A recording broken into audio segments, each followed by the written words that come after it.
娱乐至死，金钱至上。一日一更的圈妹又来了。2年前，礼物门、老赖门、空想门风波，将何炅从神坛掀翻到谷底。他遭遇了有史以来最严重的职业危机。主持了24年的《快乐大本营》不得不停播。向往的生活第7季宣告结束，拜托了冰箱停止录制令人心动的 offer。口红王子、朋友请听好、舞蹈风暴等等节目，一个个画上了休止符。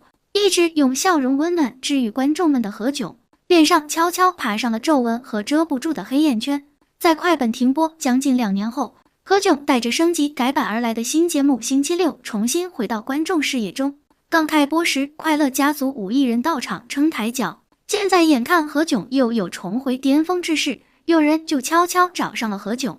在7月15日的你星期六播出后，不少快本粉丝发现舞台上出现了一个熟悉的身影。谢娜作为嘉宾被邀请参加节目录制，节目中谢娜半真半假的对着几位新人主持说：“我真的很羡慕你们，每周固定工作，我们还在抢出道的名额呢。”确实，谢娜说了句大实话，自从快本停播后，快乐家族各奔前程，再也没有聚齐过。有的人几乎隐退，有的人还在努力挣扎，寻求复出的机会，有的人将生活重心转向了人生大事。只有何炅抗住了风浪，依然坚持在主持人的舞台上。虽然身边的搭档人数比原来多了，但是跟何炅的默契度都不够。好几次出现主持人和嘉宾之间出现冷场的画面，何炅不得不来回奔忙救火。即使1拖8的超负荷工作让何炅疲态尽显，也没有等到快乐家族任何一个人伸出援手，直到何炅咬牙将新人们带出了默契，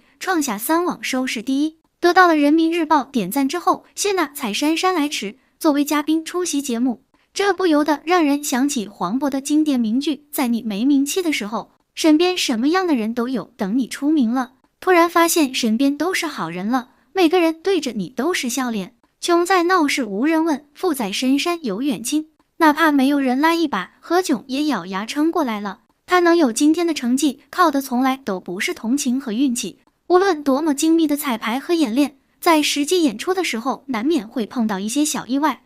何炅的这几次神级临场发挥，堪称主持人的经典教学案例。2012年第9届金鹰奖颁奖礼上，老戏骨焦晃被邀请作为颁奖嘉宾，和蒋方舟一同上台宣读获奖名单。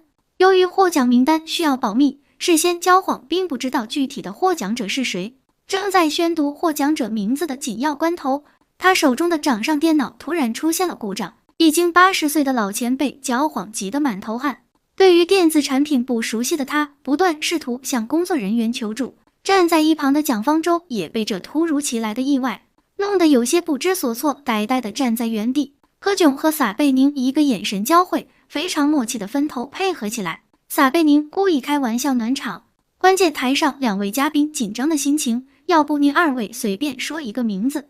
就在撒贝宁调侃的短短几句话的时间里，何炅小跑着从节目组处拿到了获奖名单，将台本双手递给焦晃，诚恳地说：“除了高科技之外，我们也有原始的方法。”看似轻松镇定的一句话，完美地安抚了嘉宾的情绪，也化解了一场公关危机。何炅的控场能力之强，应变能力之快，就连撒贝宁都曾自叹弗如。他多次感叹称何炅是他主持人生涯唯一的假想敌。类似的事情也在2020年的金鹰节颁奖典礼上发生过。任华达在接过礼仪小姐递给他的饼干盘子时，一不小心将饼干掉在了地上，任华达略显尴尬，还没等他开口致歉，何炅就迅速捡起了舞台上的饼干，笑称：“任华达老师太贴心了，您这还给我留几块呢。”原本有些拘谨的任华达一下就放松了，台下的观众们也都被逗得乐不可支。有些冷场的气氛顿时被何炅轻松化解于无形。无论哪一档节目，永远可以信赖何炅作为主持人的控场能力。在4月份生生不息宝岛季节目的录制过程中，足迹相谈的马英九作为嘉宾受邀参加了录制。何炅和马英九互动的对话里，句句不提两岸，句句不离两岸，充分调动了现场气氛的同时，也唤起了强烈的思乡之情。在和马英九合唱《月亮代表我的心》时，马英九的眼中明显泛起泪花。不少网友感叹，何炅在经历了从顶峰跌落谷底之后，历经2年的郁郁不得志，仍然能够保持这样稳定的发挥。无论是基本功还是心理素质都非常强大。人怕出名猪怕壮，成为名人享有了数不清的便利和优质资源，相应的也就失去了许多自由。比如每一次公开发表言论，何炅都需要小心再小心。可即使这样，何炅还是因为几句不当言论引致了职业生涯最严重的危机。拥有了庞大粉丝群体的何炅，经常会收到来自粉丝的礼物，从小到签字笔、明信片到贵重物品，涵盖了何炅生活的方方面面。粉丝们或许在送出礼物的时候，也不曾想过自己对于偶像的喜爱，有一天也会成为伤害自己偶像的利刃。何炅有次在节目采访中，忍不住抱怨了一下这种甜蜜的负担。粉丝太热情了，送的东西太多，不知道如何处理，对他也是一种烦恼。应援团的粉丝们给何炅送的定制保温杯，文具多的何炅根本用不过来。彭昱畅的粉丝送了一张按摩椅，利用次数太少，只能放在角落里吃灰。知道何炅爱看书，粉丝不约而同给他送了电子书。6个电子书让何炅感觉被粉丝们关心着，他既开心又心疼。本意是想要劝粉丝们量力而为，不要盲目追星。这番言论却被有心人曲解成了何炅在挑剔粉丝们送礼物不够贵重。经过一些大 V 的有意引导，不少粉丝感觉情感受到了伤害，整个快乐家族遭到了成千上万的口诛笔伐，过往的一些黑历史也被翻了出来。有网友发出给快乐家族准备的礼物清单，里面不乏价值5位数的贵重礼物。据网友爆料，还有粉丝给快乐家族准备过金条。还有网友曝光，整个快乐大本营节目组的下午茶都要由粉丝负担。眼看粉丝文化的风气越来越歪，官媒也发声批评这股不正之风。这些打着何炅名义向粉丝众筹的行为，究竟是不是出自何炅等人的授意？真实性已经没有多少人在意了，因为关于何炅的又一个黑料，似乎进一步佐证了何炅贪财的另一面。2021年，何炅因为父亲何伟栽上热搜黑榜，继父名下的公司因为40万元的款项纠纷被告上法庭，败诉后被原告申请了强制执行。何炅出道多年零差评的神话终于被打破了，各种猜测纷纷扬扬。不少人认为何炅一个堂堂知名主持人，何至于连40万都拿不出来？猛料一波接一波，还没等老赖的风波平息，又有网友质疑何炅在北外吃空饷。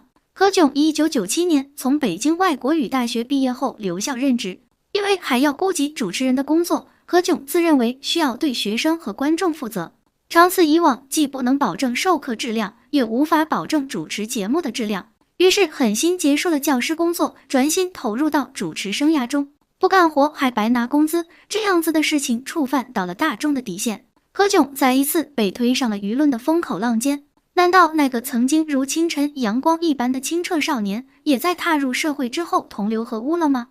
对于这样的污蔑，何炅掷地有声地发布微博澄清，并没有领取1分钱的工资，也从不曾以学校名义在外牟利。如果因为自己会给母校名誉抹黑，他愿意辞去学校挂名职务，手里老赖之子吃空饷。一个接一个的负面新闻，就像是要将何炅拉下神坛一般，凶狠地砸过来。饶是心理素质过硬如何炅，也难免在深夜情绪崩溃，酒后痛哭。更让他难受的是，几个月之后，他亲手带了24年，当作亲生孩子一般珍视的节目，面临停播的危机。快乐大本营的停播太突然，连一个像样的告别都没来得及，不由得让很多忠实观众心生伤感。我们的青春再也回不来了。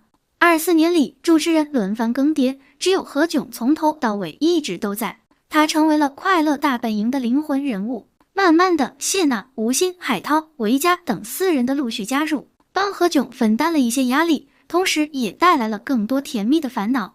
这24年里，何炅没有缺席过任何一次快乐大本营的录制，他把节目打造成了当红流量天花板。快乐家族也真的就像一家人一样，初出茅庐的几个人配合不够默契，录制时总会有一些大大小小的纰漏。吴昕性格内向，经常站在舞台的边缘，何炅有意识的会把话题往吴昕的方向带，给他多一些镜头，多一些历练的机会。谢娜在遭遇各种舆论风暴的时候，陪伴在他身边的一定有老友何炅。无论外界如何抨击谢娜的主持风格，何炅总是温暖的笑着，坚定的站在他身后为他兜底。可就在快本被叫停后，何炅打造星期六，忠实的快本粉丝们非常失望的发现，快乐家族的成员无一到场。何炅形单影只的撑起整个节目的主持流程，同时还要兼顾和多位嘉宾互动。如果没有强大的专业能力托底，恐怕现场就是一片鸡飞狗跳的场景了。一如既往发挥稳定的何炅，不负众望的将星期六带上了3网收视率第1的宝座。事实证明，温暖与善良永远是何炅性格的底色。